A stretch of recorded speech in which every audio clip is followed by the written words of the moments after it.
Hello stampers and crafters, welcome to my YouTube channel. My name is Sarah McGuire from Sassy Paper Crafts. I'm an independent Stampin' Up! Demonstrator, and today's card is this one.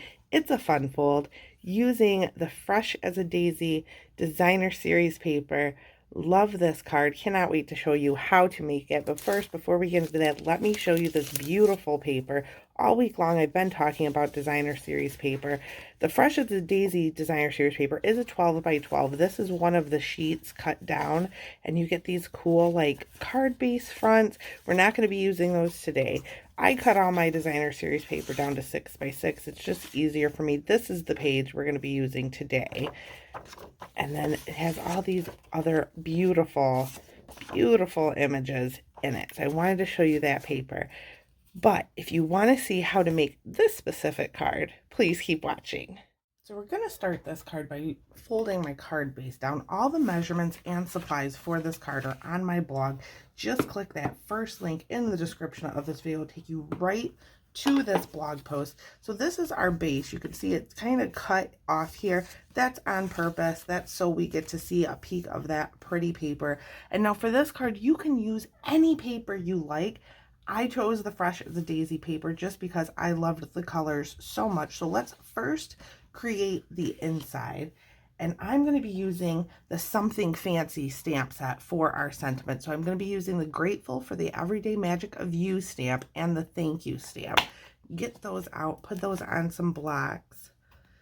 So for the Grateful stamp, I'm going to grab an I block just because it's a longer stamp. And then we'll use a C block for the Thank You. We're also going to be using just one ink color here. I'm going to be using Pretty Peacock because it matches our card base. I love how everything matches. Now what I did, this is the piece that's going on the inside.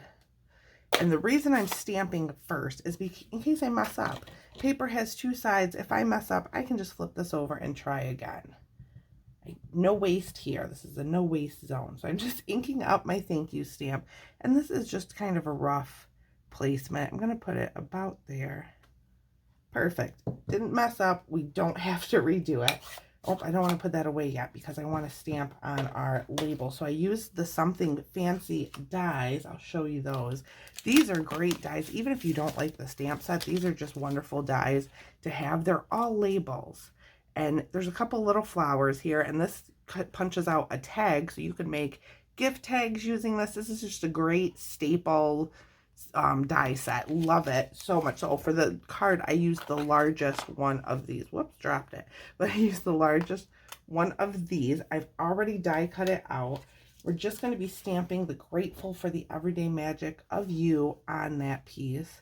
Again, lining it up with my grid paper. That really helps me to keep everything centered and put things where I want them. Just going to stamp it. Great. So now we can close our ink pad. I'm just going to move my stamps. I'll clean them in a bit. And we grab some seal. I'm going to run it along the back. You could also use liquid glue for this if you are worried about getting it on there perfectly. The liquid glue gives you a little more wiggle room. I'm just lining this up with that corner, coming over a little bit. I think I got it off just a smidge. But you know what? That's okay. You can see on my sample card, I kind of did the same thing, but it's a handmade card. It's not supposed to be absolutely perfect. I'm okay with how it looks. So we're going to go ahead and just plop it inside our card base. Just like this. And see, the little bit of white is showing. It's okay. It's a handmade card. So for our next panel here, I have some copper clay, which is the background color of this. Run a little more seal along the back, and this one lines up perfectly with the top. There is no border on the top or the bottom, just on the sides. So just like that, you're going to have a little, about 1/8 of an inch piece on each side. And then we're going to flip that over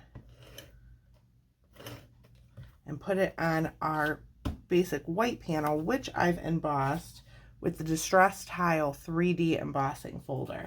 This is a fun one. You don't have to emboss if you don't have the Stampin' cut and emboss machine yet, or you're not into die cutting or embossing. You don't have to do this step. To get a label too, you could also use a circle punch. This is completely up to you. I just basically wanted to show you the layout and how to use the designer series paper. So we're going to run some seal along the back of this and add it to our front panel. Now there is a border all the way around on this part.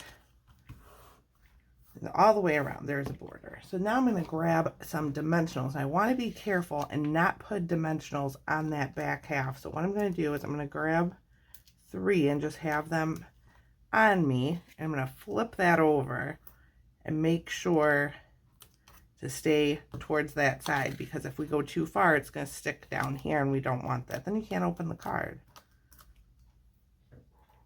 I'm going to flip that back over. I'm going to put that about middle right there. And before we finish, we want to add some bling. So I have some of the Adhesive Back Sequins Trio. These come in white, Pretty Peacock, and I think that's Berry Burst. And I grabbed 3 of the Pretty Peacocks though. I'm just going to kind of scatter them. Maybe put one up there this time. One there. I like that. So that is our card today. I hope you see how easy it is to use your designer series paper. If you liked this video, please give me a thumbs up and subscribe to my channel to see new videos from me. I post them every single week. I want to thank you so much for watching today, and I will see you next time.